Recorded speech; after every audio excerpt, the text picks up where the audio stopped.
అంశాలపైన కూడా ఇంకా ఇట్లానే పెండింగ్లో ఉన్నటువంటి నేపథ్యంలో ఆంధ్రప్రదేశ్ వైపు నుంచి ఈరోజు ప్రధానంగా ప్రస్తావించే అంశాలు చర్చించబోయేటువంటి అంశాలు ఏంటి, ముఖ్యంగా ఈ భేటీ ద్వారా పరిష్కరించుకోగలిగినటువంటి అంశాలు ఏమేమి ఉన్నాయంటే ఏం చెప్తారు?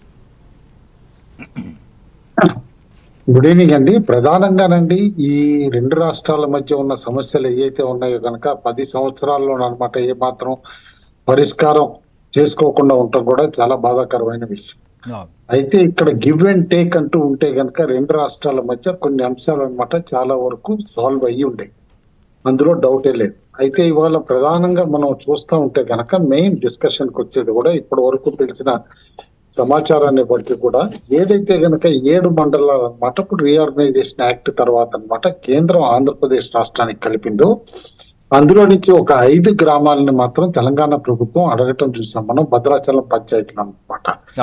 కాబట్టి భద్రాచలం మండలంలో అడిగిన 5 గ్రామాల గురించి పరిశీలించాలంటే నిజంగా భౌగోళికంగా అవసరమైతే కనుక ఇవ్వచ్చా లేదా అనేది చూద్దాం, హోమ్ మినిస్ట్రీకి రాయొచ్చు అనే ఒపీనియన్ లో ఆంధ్రప్రదేశ్ కూడా ఉండటం జరిగింది. మీరు అన్నట్లుగా ఇప్పుడే మనకు ఒక బ్రేకింగ్ అప్డేట్ కూడా వచ్చింది. ఈ భేటీలో ఈ డిస్కషన్ వచ్చింది, కేంద్ర హోంశాఖకు లేఖ రాయాలనేటువంటి ఒక నిర్ణయానికి కూడా వచ్చినట్లుగా మనకు బ్రేకింగ్ వస్తుంది.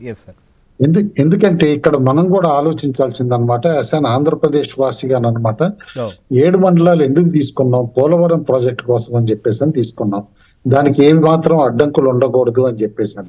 అయితే భౌగోళికంగా ఆ డివిజన్ చేసేటప్పుడు అనమాట ఇలాంటి అనామలీ ఉండొచ్చు కాబట్టి 5 గ్రామాలు అడిగారేమో, కేంద్ర హోంశాఖను పరిశీలించమని కూడా చెప్పడం జరిగింది.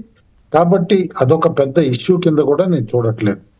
అయితే ప్రధానంగా మనకి కావాల్సింది ఏంటంటే ఇప్పుడు కొన్ని చిన్న చిన్న అంశాలు కూడా అనమాట ఇంతకాలం పెండింగ్ పెట్టడం అనేది చాలా బాగా. లైక్ ఒక అంశం నేను చెప్తాను, 122 మంది ఎంప్లాయీస్ అండి, ఎంతో కాదు, తెలంగాణ గవర్నమెంట్ కి చెందిన లోకల్ నాన్ గెస్టెడ్ ఎంప్లాయీస్ 122 మంది.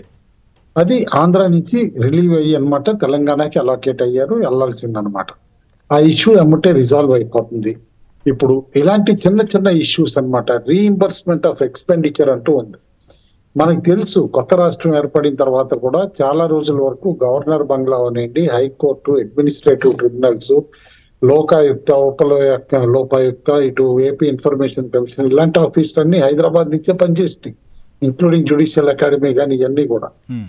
దానిపైన ఖర్చులు అనమాట ఏదైతే మాకు అయ్యిందో తెలంగాణ ప్రభుత్వం అడగటం జరిగింది.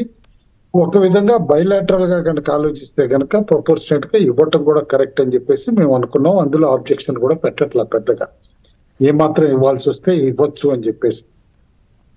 ఇట్లా కొన్ని చిన్న చిన్న ఇష్యూస్ అనమాట. లైక్ లేబర్ సెస్ ఉంది, అమౌంట్ పెద్దగా అనిపించవచ్చు కానీ ఇష్యూ రిజాల్వబుల్ ఇష్యూ. అది యాక్చువల్ గా 1,564 కోట్లు ఉండేది, ఏది 1/6/2014 అప్పుడు అనమాట. అయితే అందులో 459 కోట్లు పీడీ అకౌంట్ అనేవాళ్ళం. పీడీ అకౌంట్ అంటే యాక్చువల్ క్యాష్ ఉండదు అనమాట. కాబట్టి అది తీసేస్తే మిగిలిన డబ్బులు ఎంత, 1,105 కోట్లు. అందులో ఆంధ్రప్రదేశ్ వాటా ఎంత, 640 కోట్లు, తెలంగాణ వాటా 465 కోట్లు. అందులో ఆంధ్రప్రదేశ్ 245 కోట్లు తీసుకోవటం కూడా జరిగింది. అంటే ఇంకా మిగిలింది ఎంత, దాదాపు 395 కోట్లు. అయితే ఇక్కడ ఏమైపోయిందంటే ఆ కొంచెం అమౌంట్ తీసుకోగానే ఇమ్మీడియట్ గా తెలంగాణ ప్రభుత్వం ఫ్రీజ్ చేసింది అకౌంట్స్. ఫ్రీజ్ చేయడంతో ఏమైంది, 732 కోట్లు అనమాట అట్లా ఫ్రీజ్ అయిపోయిన అమౌంట్ అట్లా ఉండిపోయింది. అది తెలంగాణకి యూజ్ అవ్వలేదు, ఆంధ్రాకి యూజ్ అవ్వలేదు. అది అన్ఫ్రీజ్ చేస్తే ఆంధ్రాకి 395 కోట్లు వస్తుంది, తెలంగాణకి 465 కోట్లు వస్తుంది. రెండు రాష్ట్రాలు ఫైనాన్షియల్లీ ఎంత స్ట్రెస్ఫుల్ గా ఉన్నాయో మనకు తెలుసు. కాబట్టి క్లియర్ గా ఈజీగా రిజాల్వ్ అయ్యే ఇష్యూ ఇలాంటివి అనమాట అన్ఫ్రీజ్ చేస్తే.